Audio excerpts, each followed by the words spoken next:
Well, hello, shiny, crafty people. It's Tim Totten here, and welcome back to the channel.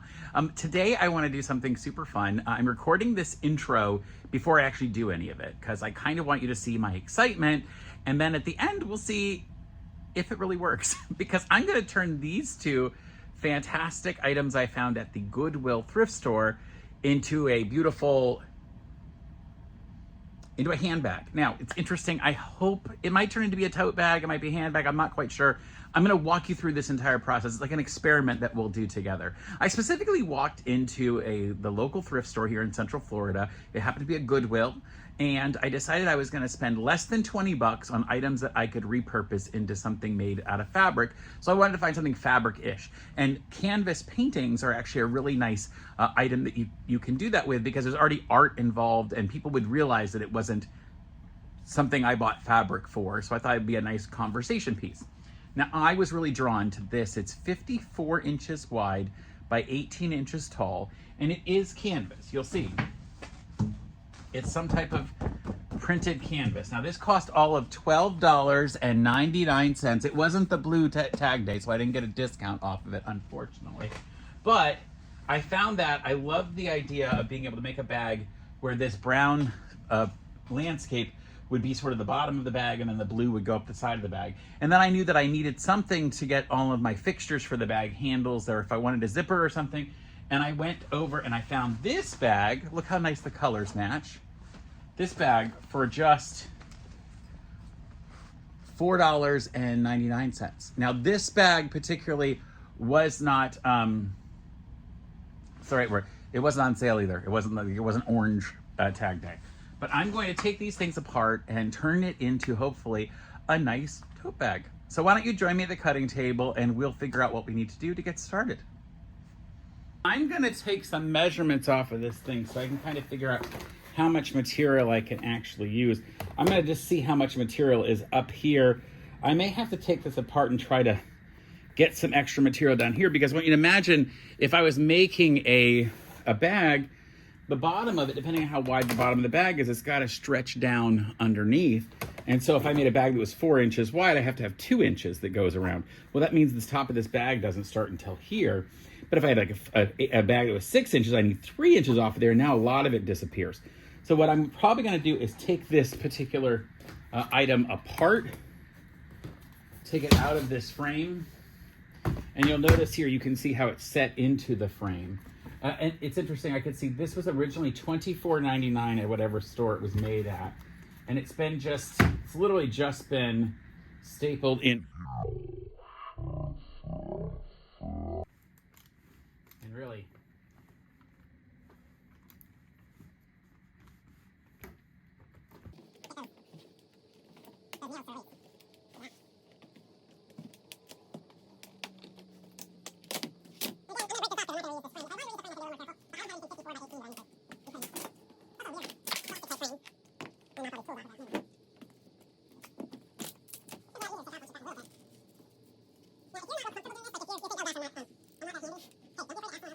what I'm going to do is I'm going to come along the edges here and just cut right along the edge before it gets to all of those.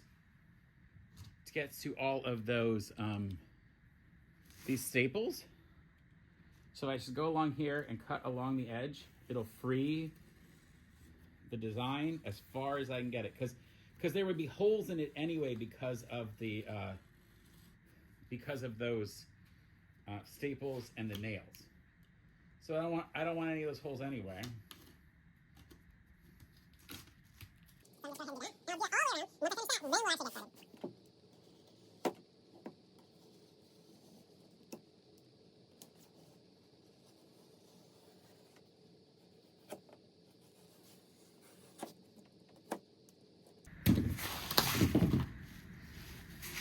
All right, this has been freed and we can get rid of it.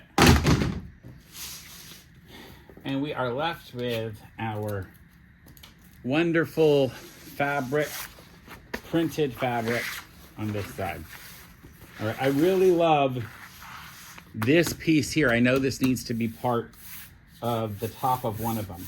Now, what I do need to make sure is whether or not this material can actually be handled with an iron and pressed, because I would like to stiffen this a little bit and give it some stiffening with an iron-on backing, but I don't know if that's going to work yet. So I'm going to cut a small piece over here off that I know won't end up in the final piece. And I'm going to take this to my iron and do some experiments. So why don't you come with me and we'll check that out. So here's a square of fabric that I'll use, a piece of fabric I'll use. I use the wrong side because I want to see if any color sticks to it. And then I'll put the heat in there. See what happens to it. Yeah, it doesn't seem to do too bad. I'm going to cut another piece because I want to see if it discolors. That would be important. So here's a piece of blue, and I'm just going to only iron down one side. I'll just try to make sure I only put the iron on half of it.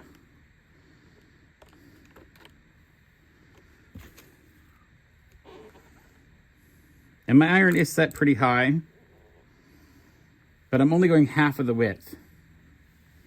And it does not seem to have changed the color at all. So this is actually safe for me to put with my iron, to use my iron to put some stabilizer on the back of that material, and it'll make it a lot thicker. Let's go ahead and go back to the cutting table and we'll see how we're going to design this.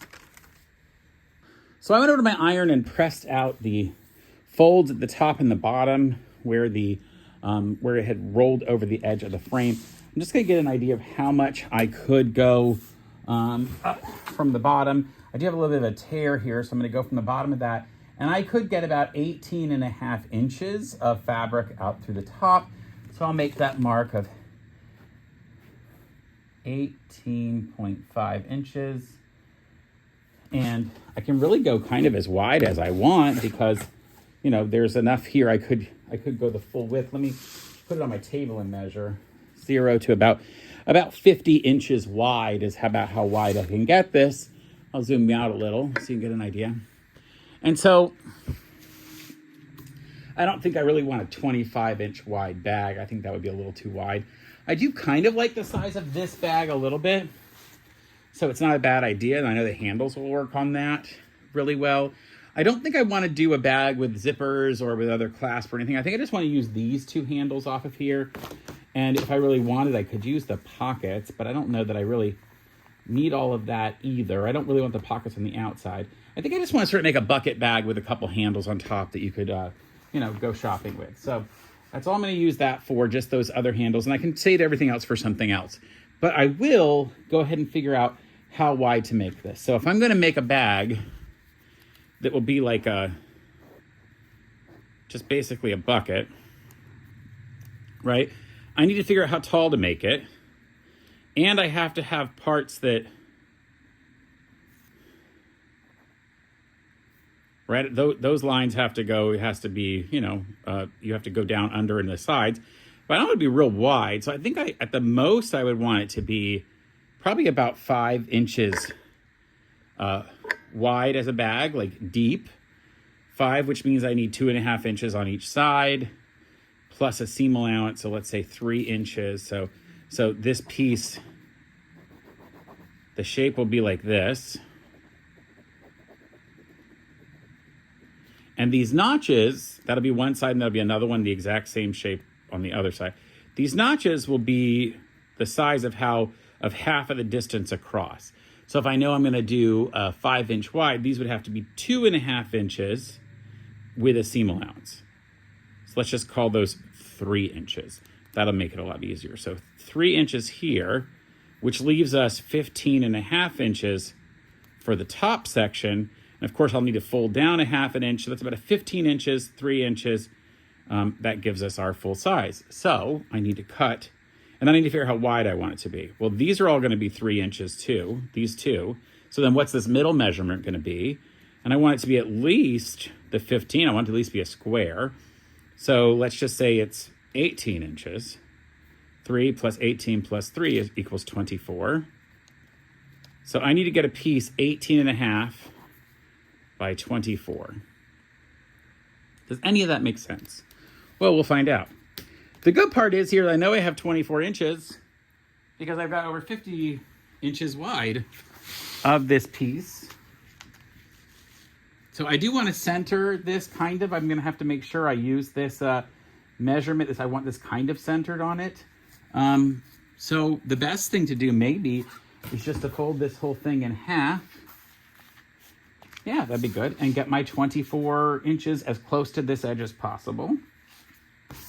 Well, this thing is 24 inches wide, so I'll put it right there. And I'm going to cut up this side.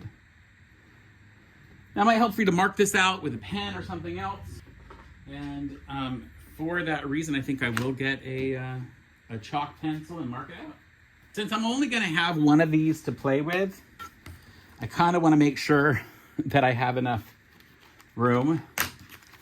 So I'm going to go ahead and mark the 24 from the very edge over here that I can get. I'm going to have to trim it up, and I'm going to mark that 24 with my chalk pencil, which I've just broken. Okay. Mark that 24, and I'll put this on here and go back up the whole side. Really make sure I mark it well. So I know that piece is going to become a 24-inch piece for me. I'll go ahead and chop that off. And now I know I have still more than 24 right there. So. All right, that one will become my 24 by 18.5. And then here, I'm going to do the same thing. I'm going to measure my 24 over and mark it off. I hope you can see this. Yeah, you can. This happens to be a 24-inch ruler. If I didn't have a 24-inch ruler, I'd have to do this, some other way.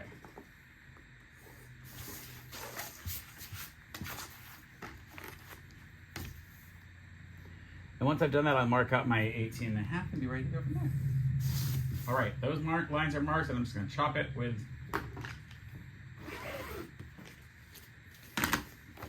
Now, to get to 18.5, I'm going to turn it this direction and find my 18.5 along this way. I can use I want to get as close to the bottom as I can on 18.5. Yeah, I need to get there. Okay. Then I can go ahead and draw a straight line, use the line of the ruler at the bottom. So I line up the ruler here at the bottom along the straight edge that was cut with my rotary cutter. Make sure it's lined up on the right, and now I can go cut the entire thing.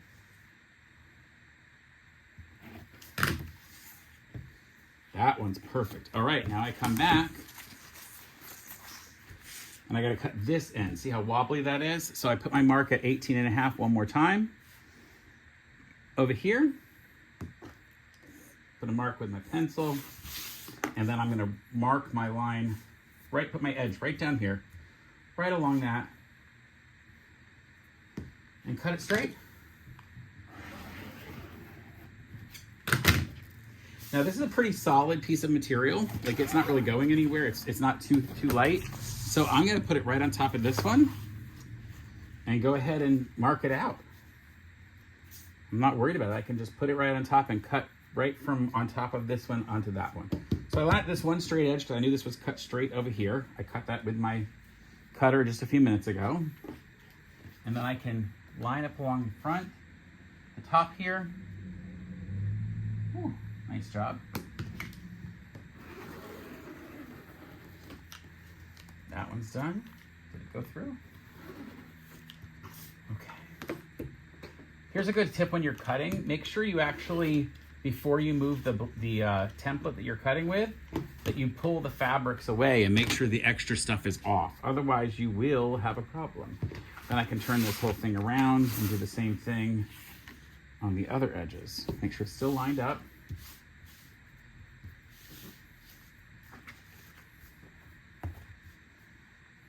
Actually, I missed one little mark there. Okay, that came off. Now I can come back and cut it. I'm gonna do 2 runs just to make sure it really came off. It did, perfect. And then the last one is the very bottom edge. I'm gonna turn these pieces together again.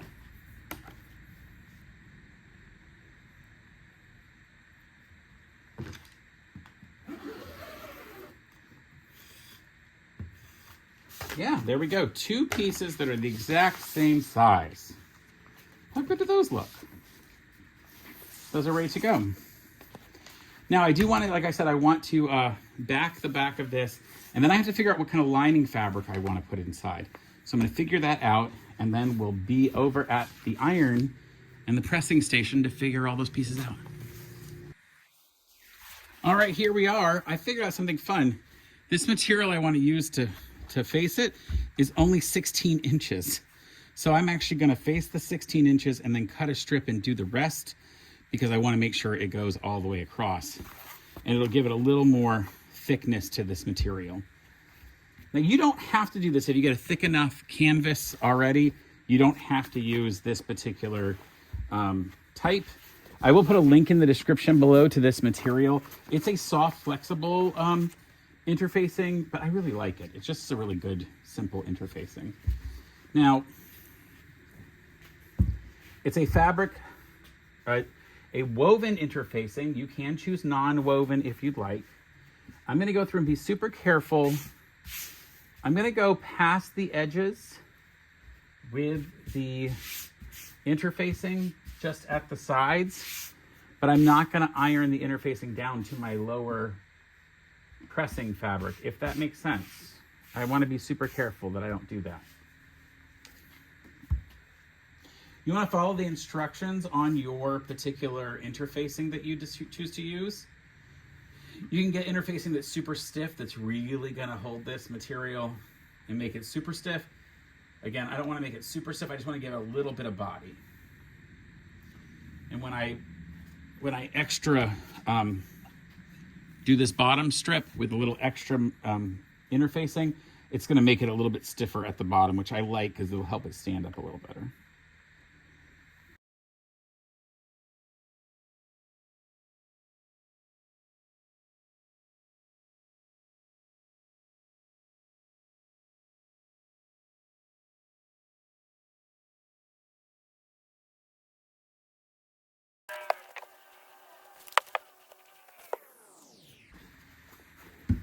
Back from the iron, I went ahead and ironed those pieces already, and I do have 2 pieces of a backing fabric here, so I can go ahead and mark all those, put those together. All 4 of these are the exact same size, 18.5 by 24, so I'll line them all up on top of each other, because in a minute I'm going to cut the corners out of them.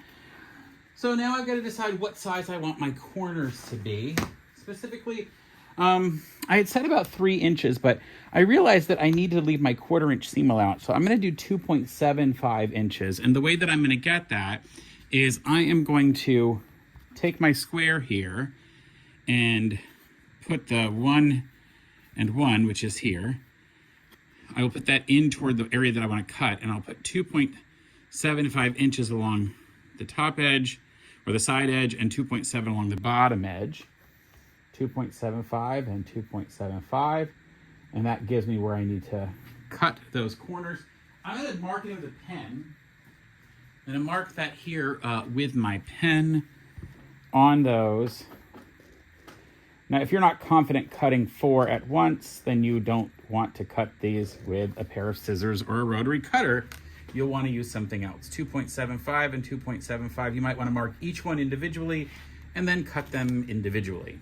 You're welcome to do that. I feel pretty confident cutting with this very sharp pair of scissors. In fact, I love these scissors. I reviewed them in a video called 10 Amazing Gifts for Quilters and Sewers, or sewists, and you may want to check it out. But I also can use a rotary cutter. I'll show you how to do that too. And you can use the scissors to go back and just trim as you get to that point. Make sure you get all those points cut out.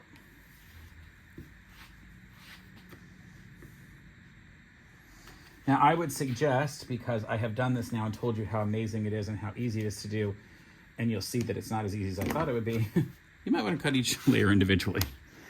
I'm already past that. I've already done this much. I'm going to do it this way no matter what.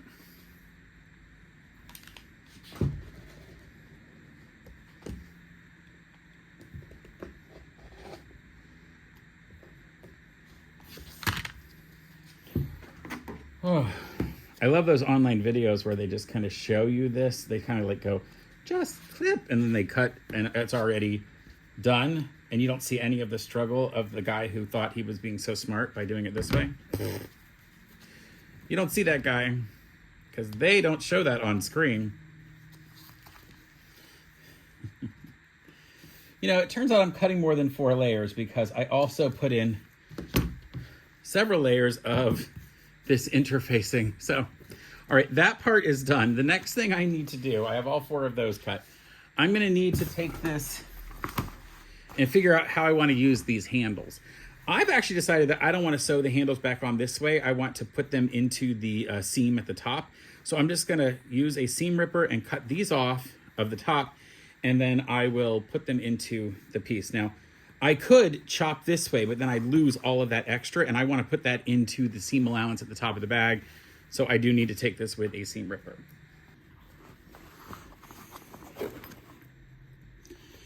Now, I'm not as worried about the fabric underneath. I'm not trying to save it for anything, so I'm not going to be awful with this, but I'm also not going to try to be too extra careful to save the fabric underneath it with holes or anything like that. I'm not trying to protect the fabric underneath it. And you see by giving a little bit of a pull now, I can really get those threads in there. This is interesting. They actually used a different thread in the bobbin. You'll notice on top they used this brown thread, but in the bottom, as you see, as it pulls up the bobbin, they actually used a navy thread or blue thread, which is kind of fun, actually. They spent the effort to make sure that the inside would match the inside fabric a little bit. So I'm going to take both of these off. That'll take me a few minutes, and then we will meet back at this table here to show you what the next steps are.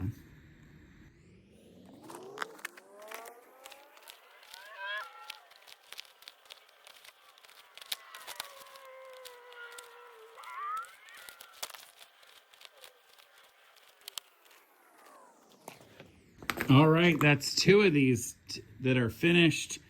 And I'm not going to worry about cleaning too much of this up because I am going to embed everything north of all of these threads, where all these marks are, into the actual fabric, I think. But, you know, now that I look at it, I really like the look of it. I kind of think it would look good on there. Let me see. Before I do that, I didn't realize the thread would come out so easily. I mean, look, how good would this look to be on that? Oh, gosh, now I have to actually put it on there. I will sew these on before I put everything else together. I'm going to put them down low enough that the seam allowance would still go behind them. And I've got to center them. So let me work on that. I'll get these cleaned up, and then we'll come back in a second. Ooh. All right, we're back here. Now look, this is going to be a little complicated to explain, so I'm going to try to do my best. I've measured down 2 inches on the side, and I'll move this mark up. So now I have a 2-inch mark, and that's where I know I want to start these, because that'll keep the top stitch out of the seam allowance at the top. Now I've put this exactly across. This is 24 inches. I've just marked the center with the 12-inch mark. So I know that's a 12-inch mark. And if I go over 6 inches and start to 16, I know I can go over to 6 inches here and start. No, not 6 inches, that's only 4 inches. So I can go from 12 to 8. I could put this handle here, and look, those would look very nice. So what I want to do is clip these or pin these in place. I will clip them. Now, you could use the little plastic clips like this, or I have some of these bigger metal clips that are a lot stronger, and I think that's what I'm going to use for this one, because I really don't want this to go anywhere. So I'm going to come through and clip right at the top there. So I know that will stay in the exact place I want it to go. Same thing over here. Put it at the 6-inch mark. And I've got to make sure that both sides that I will eventually do get clipped this way, so they don't go anywhere. Meaning the other handle as well, which I'll do in just a moment. And I'll set up the other handle the same way. I've kept my clips out of the stitching area. So again, we will set up this. I'm going to run the top edge at 2 inches. Have this come down 2 inches. Get my other handle. And I'll put it in the same place at the 16, which was 4 inches over from the center. I need some clips for it.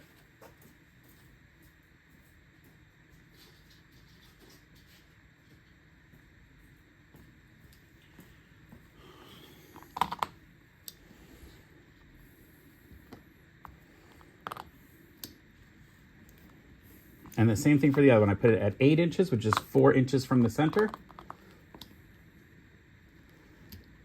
Now you may notice that I have a little bit of interesting fabric mess up there. I'm gonna make my seam allowance here almost a 1/2 inch, and that will step out. You won't even see that. All right, do I like that? Are they down far enough? Should they be down further? I will have to look at it and see what I think. In fact, I think they might need to go down another inch or so. So I'm actually gonna set this at 3 inches. I think it'll look better if they're down further. So I'm just going to bring it down. This is, again, trial and error. I haven't done this yet. So, you know, and there's only one of them. So I have to kind of go as it's available. Like, hopefully I said that in the intro. I did say that in the intro, I remember.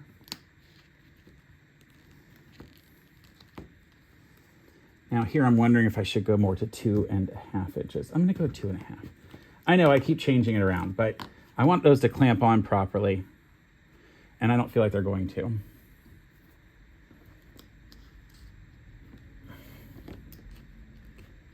That's better.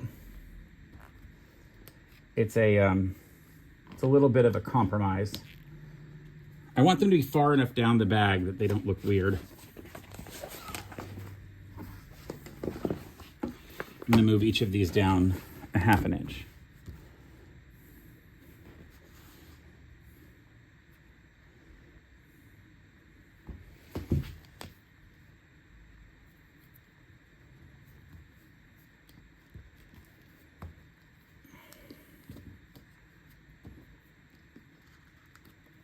Yeah, I like that better.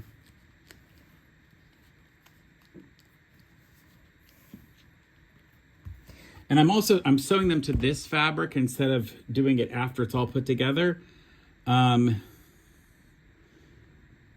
though I probably should wait till it's all put together and then put them on. You're hearing my thought process. Here's what makes the most sense.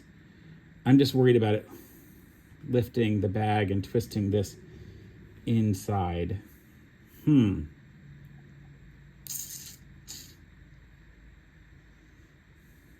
No, because this is going to carry all the weight of the bag. No, I'm not worried about it. Don't worry about it. Skip that I said any of that. Okay, those are done. I'm going to take these to the sewing machine and sew them on. All right, so we're here at the sewing machine. I do have some light colored thread in here. I've checked it. I like the look of it. I think it'll look fine for this.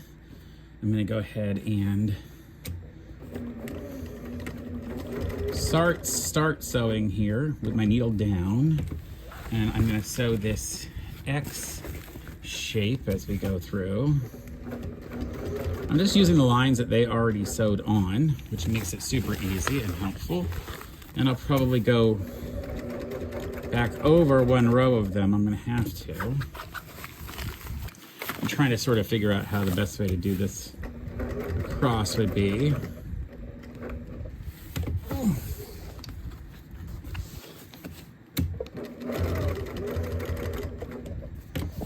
Back down. I have to get across the bottom, so I'm going to go back down one side, make sure nothing gets caught underneath there. And then underneath, across the bottom. And then I'll go back up to the top there, just finish it up. Yeah, looks good. That was finished nicely. And I'll just do all 4 of those, and then we'll get going to the next parts.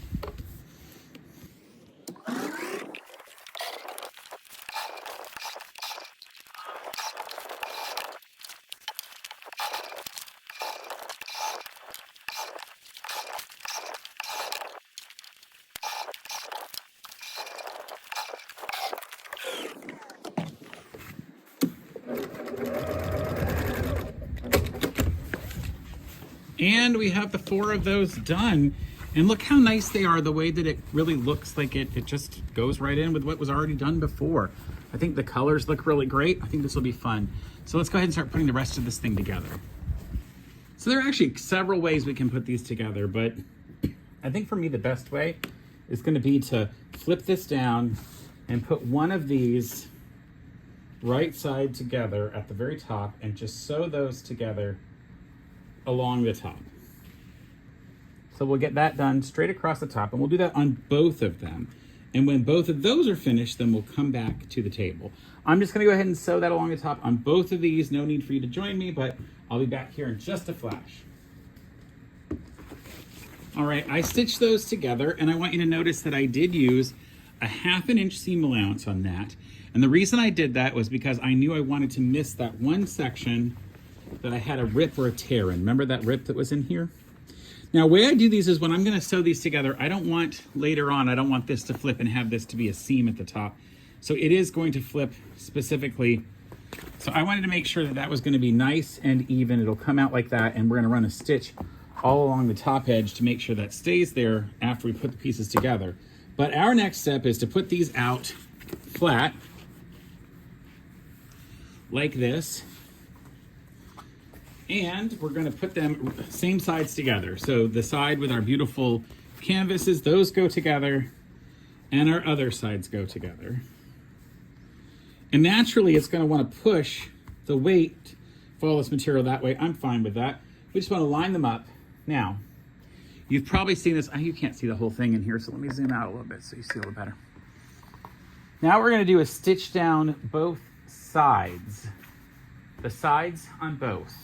Okay, I'm gonna do that, and then I'm gonna stitch along the bottom edge here, and then I'm gonna stitch over here, but I'm gonna leave a window open for me to be able to turn the whole thing inside out.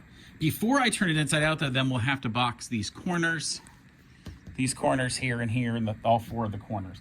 Now I'm gonna get some clips to clip this together. This is the most important point right here where those 2 seams come together to make sure they exactly line up.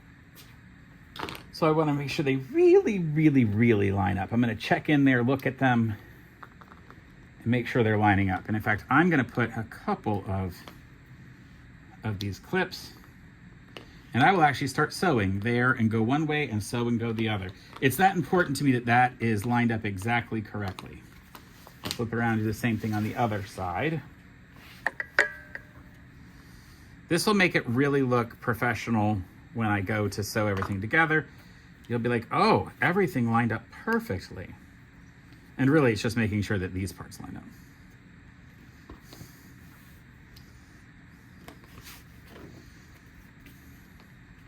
All right, I will take you back to the sewing machine with me for this, and we'll go from there. So we are here at the machine. Ooh, get everything in place. And then I will, as I said, I'm going to make sure I start right here where these things line up with each other. I will put my seam allowance guide on a little over 1/4 of an inch. I'm between 1/4 and 1/2, so 3/8 of an inch or so for this seam allowance. And then I will go ahead and remove the middle clip, but make sure I still look at it and hold those together right. And then, now that I know that's going to be correct, I can just keep going down. Again, that one point was the most important point for me to make sure it lined up. And then I'm gonna hold the other 2 ends together straight. Now when I go through, it should nicely connect. And then I can take this. Now I'm not worried about the threads being different as I flip it over. I am using that light brown thread. I don't want to take it out because frankly, I don't want to have to rethread the machine. So I will run the machine through this way. Now you could have waited to cut these corners until after we did all this. I didn't. Same thing here on this bottom edge. I will get it lined up and sew along the bottom edge. Remember this one on the thicker outside fabric, we're sewing the whole thing across. Later, when we turn this inside out, we'll run a stitch along the lining fabric. I want to make sure that all got the right seam allowance. Okay. So we'll worry more about the other as we get there later. Again, here, I'll make sure that this center one is properly lined up. Pull that out. And again, when I sew across the bottom of this lining fabric, I am going to leave an opening, about a 4 or 5 inch opening or so. I'm going to come back and do that in a second. I want to finish this other one. Whew.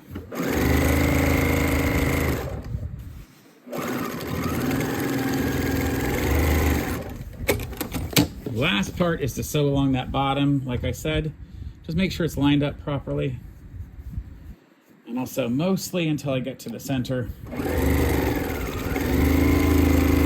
Okay, so I'm here at that center part. I'm gonna leave an opening, so I'll back up a little bit.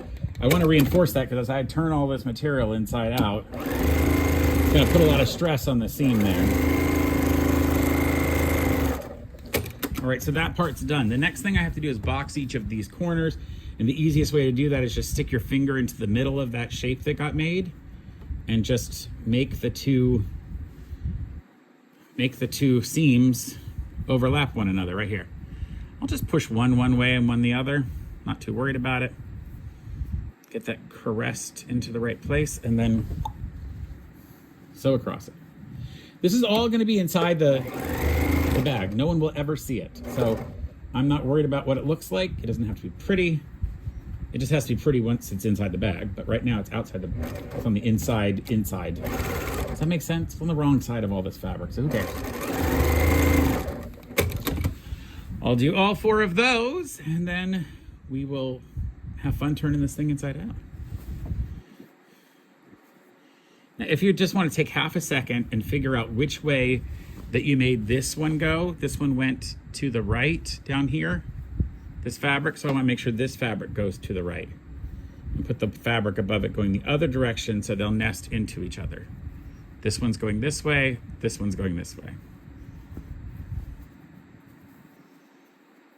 Easy to do. Back under the machine.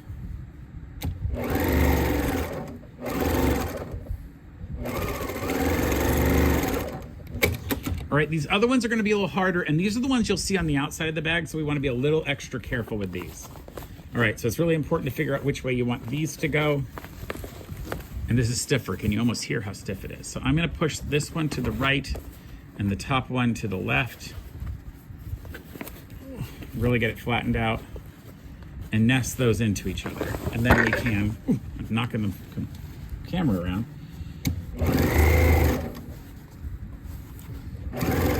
Ooh, and I've even messed up the seam guide. Shows you how heavy this fabric is. And so you see what happens there, even though by using a wider stitch allowance, it doesn't really matter, seam allowance, it doesn't matter that that got off a little bit. Okay, now I push this going this way, so it needs to continue that all the way up, which means this one will have to go that way as well, and the other one will have to go the back direction. The one behind it will have to go the other direction. So we push that one this way and the other one the other direction. Make sure they line up. You want them to be pretty on the outside of the bag. And you could clip it if you needed to, but it's going to be real hard to go through the seam allowance if you do that, or the stitch guide. So, kind of stuck.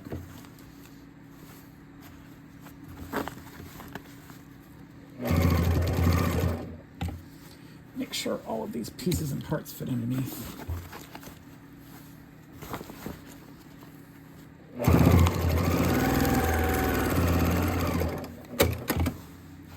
And there we go.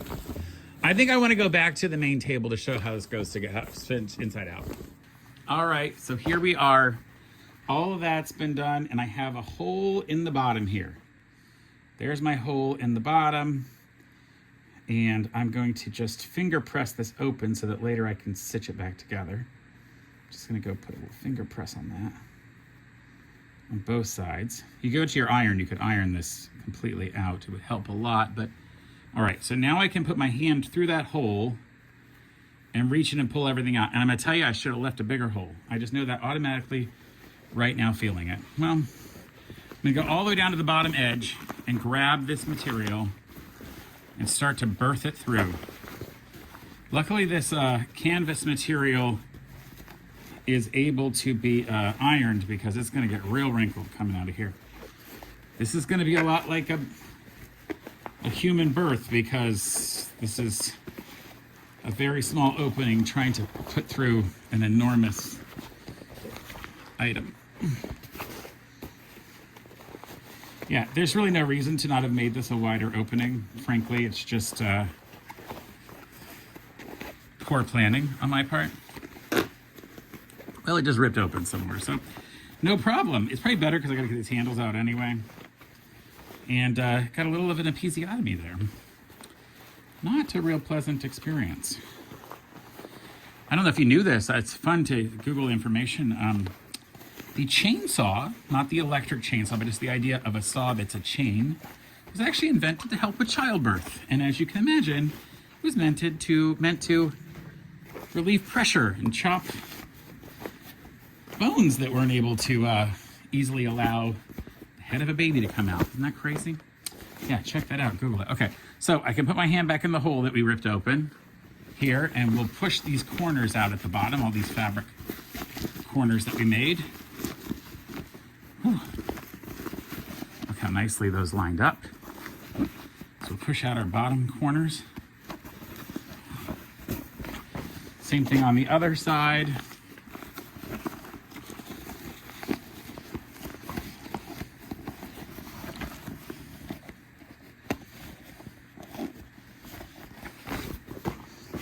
So that's been turned inside out, and then we just shove all the fabric of the other inside. So that's going to look really good when it's done. But what I need to do is sew that piece shut right along here, and then I'm going to come along and put a stitch along the top to hold this in. So I'm going to use navy for that, to stitch along the top here. And then once I finish that, well, the bag will be pretty much done. All right, let's do those two things. Follow me. Okay, it's time to close this up, so I'm just going to fold this edge back together and stitch right along that. And that'll give me a closed stitch on the bottom of that. I just have to make sure it gets flattened out right.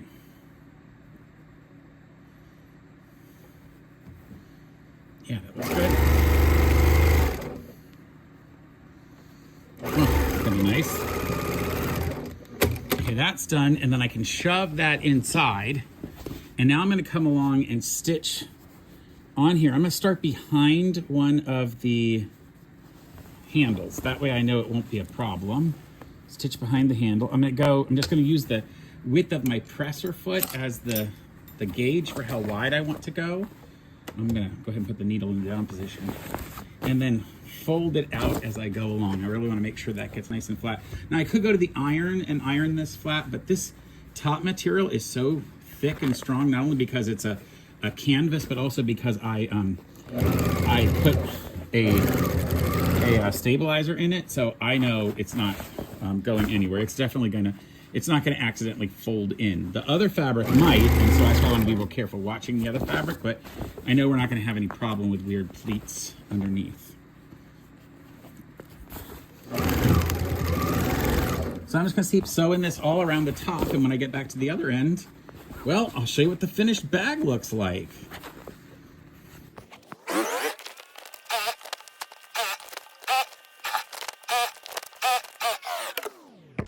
And here we are, shiny crafty people. Look at this. Look how nice this looks.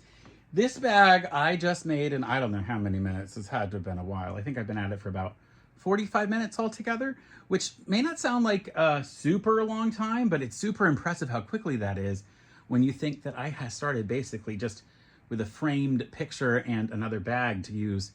It does have that great lining fabric on the inside, which I thought was a really nice, good touch. You could have made it without a lining, but I don't think it would look as good. But how nice is that bag? We have that design from the, I should iron it too, probably make it look a little better. But look how nice that looks. It's a nice, easy, big tote bag. I'm glad that I added some extra material on the inside to really stiffen it up. I thought it turned out really well. And this is literally made from a canvas piece of art that I found at my local thrift store at a Goodwill, and I spent less than 20 bucks. You know, if I really worked hard, I probably could have found some of the lining fabric too, and for just a couple dollars more, and I would have had the entire thing made out of stuff that I bought at a thrift store. Either way, I really hope you like making this project with me. If you do, please give it a thumbs up. Maybe subscribe to this channel if you want to see more content like this and other stuff that I've made. And make sure you hit that bell notification if you want to be notified when I make videos. I usually drop them on Saturday mornings at 10 a.m. Eastern time. That's New York time in the USA. And I usually like to do as a premiere so I can get on there and talk to you. And so until next time, go find a cool thrift store and stay crafty. Bye for now. All right, now I got to figure out what I'm going to carry in this. I don't know, maybe vacation stuff?